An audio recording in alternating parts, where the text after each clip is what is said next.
Alléluia, alléluia.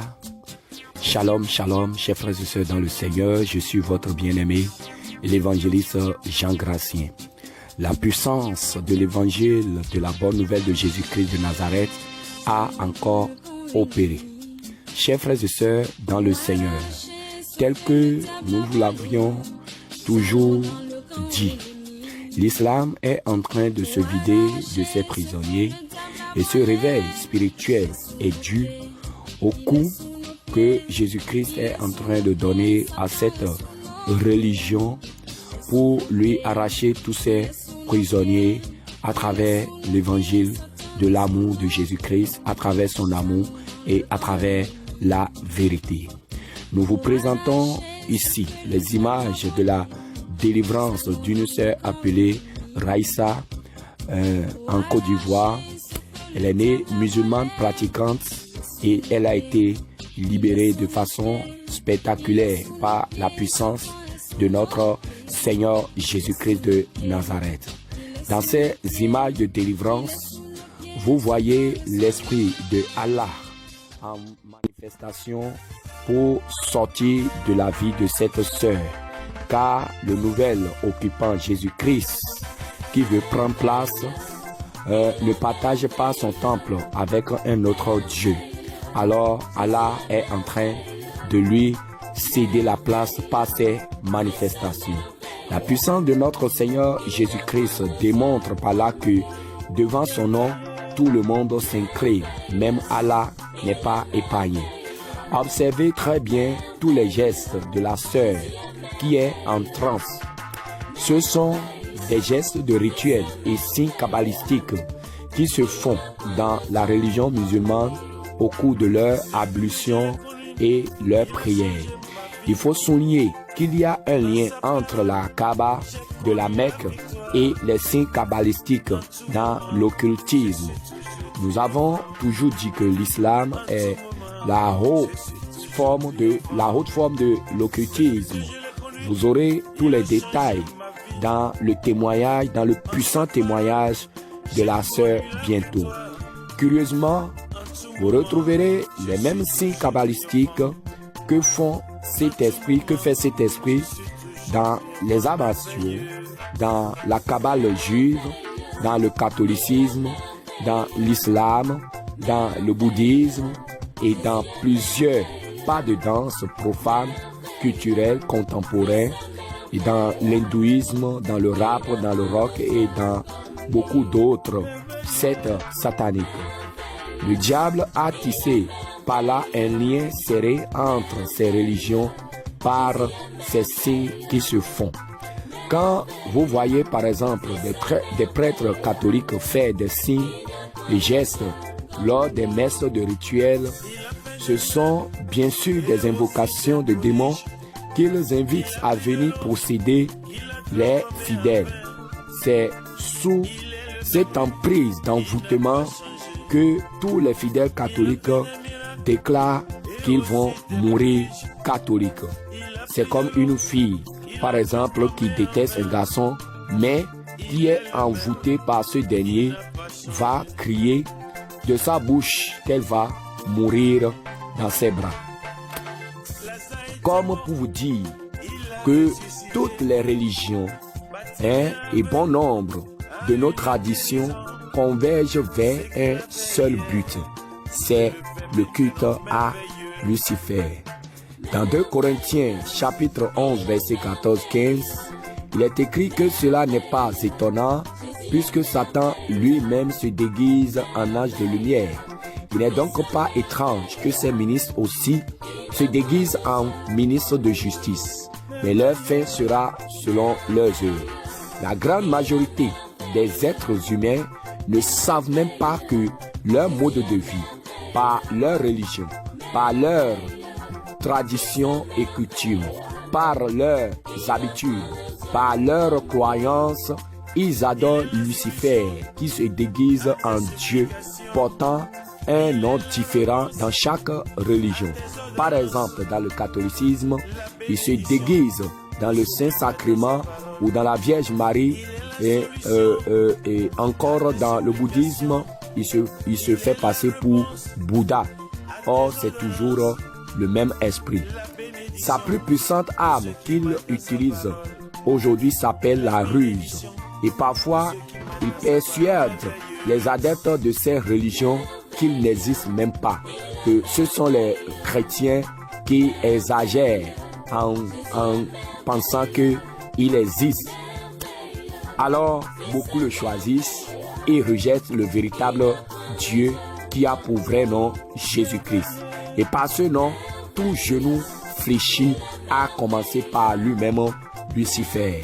Mais ceux qui ont reçu l'esprit d'égarement suivent sa voie qui les conduit à l'abattoir. La Bible déclare dans Proverbes chapitre 14 verset 12, « Telle voie paraît droite à un homme, mais son issue, c'est la voie de la mort. » C'est le lieu de rappeler à tous nos bien-aimés musulmans qu'il n'y a qu'un seul chemin, qu'une seule vérité et qu'un seul Dieu qui détient la clé de la vie éternelle, la clé de la mort éternelle et la clé du paradis. C'est Jésus-Christ de Nazareth, mort sur la croix et ressuscité le 3e jour. Alléluia.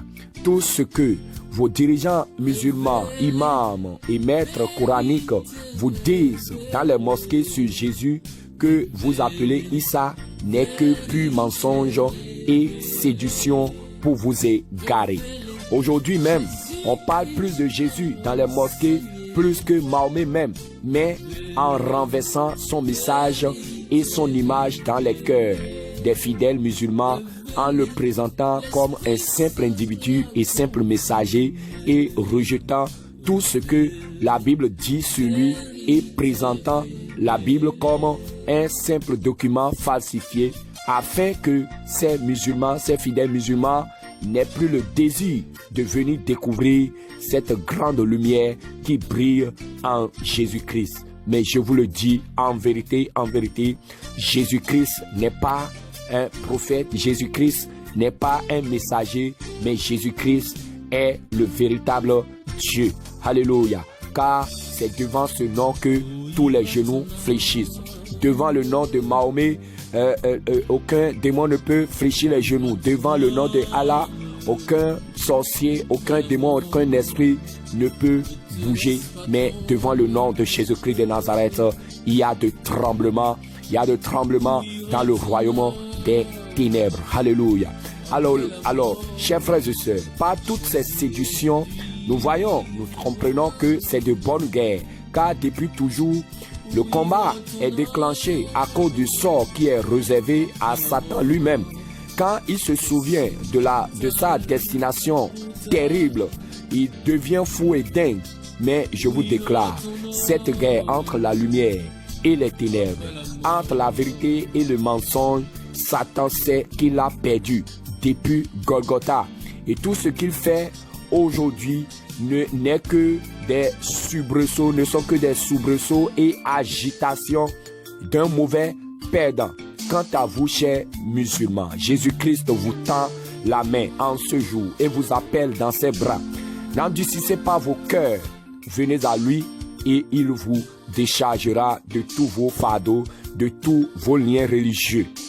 Vos leaders qui vous égarent savent qu'ils sont dans le faux, mais ont peur de vous dire la vérité. C'est pourquoi à votre naissance, on vous fait des rituels sacrificiels pour vous offrir au malin. Mais il est temps de sortir de tous ces liens pour venir à Jésus-Christ. Car dans le livre de Actes, chapitre 4, verset 12, il est écrit qu'il n'y a de salut en aucun autre, car il n'y a sous le ciel aucun autre nom qui ait été donné parmi les hommes par lequel nous devrions être sauvés. C'est exclusivement le nom de Jésus-Christ de Nazareth. Mahomet ne vous a jamais garanti le salut par son nom. Au contraire, chaque fois que vous invoquez son nom, vous devez demander paix et miséricorde de Dieu sur lui. Ce qui veut dire simplement que même après sa mort, il n'a pas encore eu la paix et la miséricorde de Dieu. Or, si vous n'avez pas eu la paix et la miséricorde de Dieu sur terre de votre vivant, après votre mort, ce n'est plus possible. C'est sa colère qui vous accueille. Alors, votre prière à l'endroit de votre prophète Mahomet ne peut plus l'atteindre. Alléluia. Mais il y a quelqu'un qui vous garantit la vie éternelle après votre mort. C'est Jésus-Christ qui dit dans Jean chapitre 11, verset 25, Jésus lui dit, je suis la résurrection et la vie. Celui qui croit en moi vivra quand même il serait mort. Alors venez à Jésus-Christ, le Dieu de la résurrection, le vrai chemin, la vérité et la vie éternelle. Chers frères et sœurs, je vous rappelle que la délivrance de cette sœur s'est passée en Côte d'Ivoire avec notre seconde équipe sur place dirigée par le serviteur de Dieu appelé apôtre Abraham. Bientôt, le groupe Jésus revient descendra là-bas pour un mois d'activité ensemble. Vous serez imprégnés dès que possible de nos programmes et de l'agenda. Alléluia. Chers frères et sœurs, je vous le dis en vérité, Jésus-Christ vous appelle. Chers musulmans, ce n'est pas une guerre religieuse, mais c'est de la vérité que nous vous prêchons.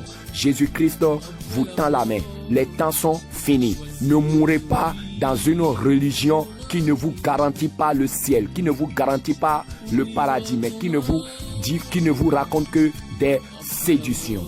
Viens mon frère, reviens ma soeur, Jésus-Christ t'appelle.